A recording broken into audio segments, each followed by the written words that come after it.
Mall entertainment channel உங்களை அன்புடன் வரவேற்கிறது.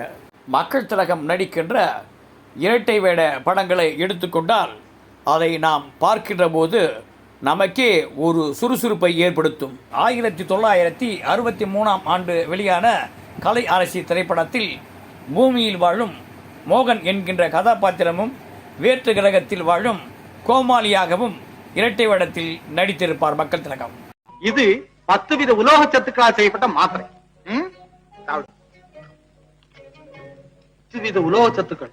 மேலும் 1964 ஆண்டு வெளியான ஆசைமுகம் என்கின்ற திரைப்படத்தில் மனோகர் மற்றும் வஜ்ரவேலு என்கின்ற கதாபாத்திரத்தில் இரட்டை வேடங்களில் நடித்துள்ளார் புரட்சி நடிகர் எம்ஜிஆர் அவர்கள். ஏ தாத்தா, வாழ்ந்து அழுத்து போன கட்ட வாழ போறவனுக்கு உதவாக்கிற உபதேசமா? Like, subscribe, comment, share and bell button அழுத்துங்க.